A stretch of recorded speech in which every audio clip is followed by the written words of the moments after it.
Meus irmãos, a paz do Senhor, ajeitando aqui a câmera, pronto, acho que agora foi. Eu queria comentar nesse vídeo sobre a questão das amizades. E não das amizades no deserto, mas das amizades que tivemos antes do deserto.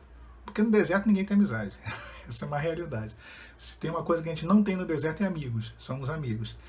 Mas antes tínhamos, né? E alguns tinham bastante amigos. Né? Eu mesmo posso dizer que eu e a minha esposa, nós éramos aquele tipo de casal que a nossa casa era o point, né? Ah, vamos fazer uma festa, vamos lá para casa do Alan. Ah, vamos fazer um churrasco, vamos para casa do Alan. Vamos fazer... E vinha todo mundo. E com isso a casa só vivia lotada de amigos, né? Amigos. E eu me recordo até que eu tinha uma foto no Facebook, que eu coloquei essa foto e eu botei assim, quem tem amigo tem tudo. E eu bati uma foto da entrada da minha casa e os calçados que tinha. Se eu não me engano, eu acho que tinha mais de 20 pares de calçado. Assim, é muita gente mesmo que tinha aqui em casa nesse dia. Só que isso, o deserto ele traz luz sobre algumas situações. E uma das situações que o deserto trouxe luz foi sobre essas amizades.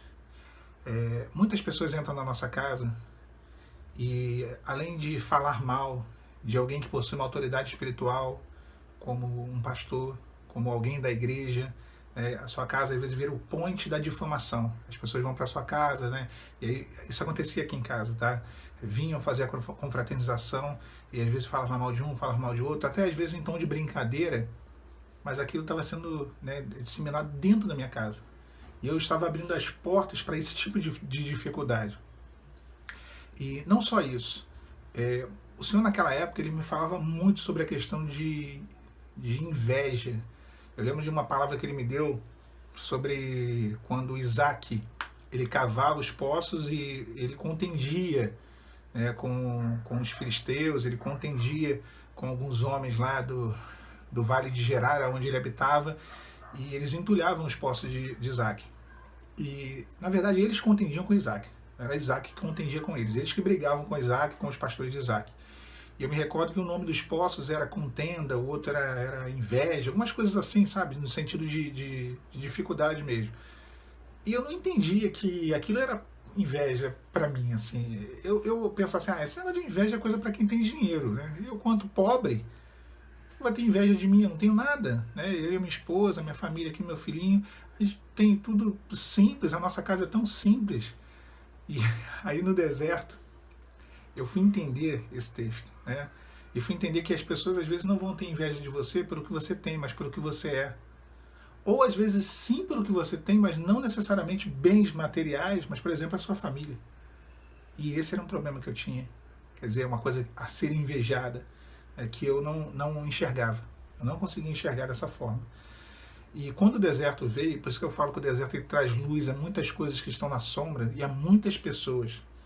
Existem muitos olhinhos vermelhos que estão no meio da escuridão, muitas garras afiadas, né, que estão para fora, que você não sabe de quem é, que no deserto vem à tona. Seja amigo, seja um irmão da igreja, sejam familiares, no deserto vem tudo à tona. E muita coisa veio à tona. E para poder, na verdade, vir de encontro ao que estava acontecendo, as coisas que estavam sendo reveladas, um amigo de verdade, um amigo que eu considero amigo de verdade porque desde criança nós entramos para a igreja juntos, nós nos batizamos juntos nessa mesma igreja, e ele, depois que eu já estava no deserto, ele falou para mim assim, Alan, eu tive um sonho, e nesse sonho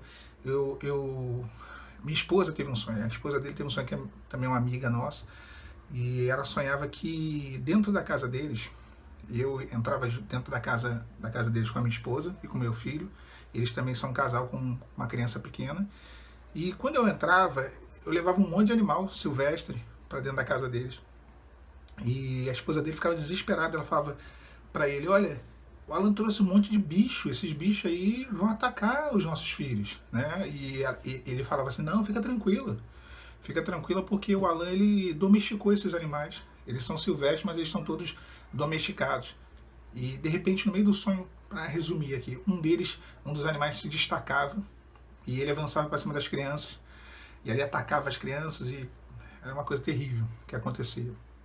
E esses animais O sonho ele dava a entender que eu cuidava deles em casa. Eu deixava eles entrar dentro da minha casa, né? Eles tinham acesso à minha casa, eram domesticados, e eu levava eles para casa desses meus amigos, e acontecia essa situação. E aí eu lembrei da palavra, lembrei das pessoas que entravam dentro da minha casa, lembrei disso tudo, disso tudo.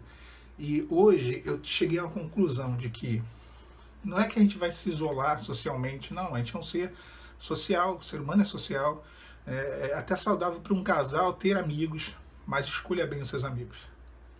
Escolha bem os seus amigos. Eu me recordo de Davi, que Davi no pior momento dele, quando ele fugiu de Jerusalém e fugia de Absalão, que tinha se revoltado contra ele, tinha usurpado o trono, muitas pessoas se rebelaram contra Davi. Quando houve a revolta, as duas revoltas que Davi sofreu, né, as duas guerras civis, vamos dizer assim, que foi contra Absalão e contra Adonias, seus dois filhos, ele viu que pessoas que estavam próximas dele ali, comandante, pessoas que estavam, sacerdotes, se rebelaram contra ele. Na verdade, não amavam a Davi, odiavam a Davi, conselheiros como Aitofel, se rebelaram contra ele. E o deserto, ele revela isso. Ele revela que muitas pessoas que pensavam ser nossos amigos, na verdade, eram inimigos, irmãos. Estava ali disfarçado de amigo, agente infiltrado da KGB, estava ali infiltrado na nossa casa, só para trazer dificuldade. Eu vou até poupar os irmãos aqui das coisas, né, dos detalhes, mas teve gente falando na época que eu estava doente, que eu não estava doente, que eu inventei a doença para poder gerar uma culpa na cabeça da minha esposa, porque, assim, só coisas assim, nesse nível, né, de amizade. Então a gente tem que tomar cuidado. O Senhor, ele tem uma promessa de restauração, ele vai restaurar nosso lar. E quando ele restaurar, que nós venhamos a ter cuidado quanto a quem nós iremos receber na nossa casa. Começar em mim, tá? Isso aí eu digo para mim mesmo. Então, dentro dessa questão de deixar o seu pai e a sua mãe, e tornar uma só carne, né? Não adianta ficar com o cordão umbilical, não adianta, tem que cortar o cordão umbilical, né? Então, deixar de lado. A gente não está dizendo que vai abandonar os familiares, não. Mas a partir do momento que você tem a sua esposa, tem o seu marido, né, tem que fechar ali a caixinha ali, família. E eu costumo dizer isso, né? Eu sempre disse isso. Família e familiares. Família, né, é a minha primeira família, a minha segunda família. A primeira família, o pai, a mãe, os irmãos, se tornam familiares. A minha família, agora é essa minha segunda família constituída, né, que é a esposa, o marido e os filhos. Então, tomem cuidado, vamos tomar cuidado com essa questão das amizades, porque o inimigo, ele quer entrar dentro do nosso lar. E ele vai usar tudo que ele puder, e quem ele puder, para poder fazer isso. Para poder conseguir se infiltrar dentro da nossa casa e trazer algum tipo de dificuldade. Eu lembro de um irmão da minha igreja, que ele saiu da igreja, e olha que interessante, como que Deus ele mostra, né? Esse irmão, ele fazia a mesma coisa, ele recebia todo mundo na casa dele, ele até era um pastor, tá? Ele recebia todo mundo na casa dele, e ele e a esposa dele, a casa dele também era o point, todo mundo ia para lá e tal. E uma vez chegou um irmãozinho para ele e falou que tinha tido uma visão. Olha que visão. Que ele tinha uma mesa de jantar imensa na sala dele. E tinha muita gente da igreja nessa mesa. Ele estava com a esposa e os filhos. E conversava, todo mundo se alegrava, rindo. Mas de repente saía um monte de rato debaixo da mesa. E esses ratos, eles não ficavam ali atacando as pessoas nem nada. Eles iam para dentro da casa, se espalhavam dentro da casa. E o irmão tentava, junto com seus convidados ali, catar os ratos e não achava nenhum rato. Os ratos se entranhavam para dentro das fissuras da casa, das fissurazinhas de um buraco, para dentro de um fogão, da geladeira. Os ratos sumiam. Eles faziam ninhos espalhados por toda a casa. E pouco tempo depois, esse irmão, juntamente com toda a sua família, saiu da igreja. Saiu da igreja, foi para o mundo, a sua família, se eu não me engano, chegou até a notícia que houve também uma situação de deserto, está vivendo uma situação também de deserto, de destruição do seu lar. Então, o adversário vai usar todos os meios. Cabe a nós fechar as brechas e já ficar ciente que quando houver a restauração, escolha bem, né, quem vai entrar dentro da sua casa, escolha bem. E eu, particularmente, minha casa não vai ser mais ponte de nada. Vai ser o ponte de Jesus. Eu e a minha casa serviremos ao Senhor. Igual Josué. Eu e a minha casa, vocês vão fazer outra coisa aí com vocês. Mas eu e a minha casa, nós serviremos ao Senhor. Amém, irmãos? A paz, Senhor Jesus.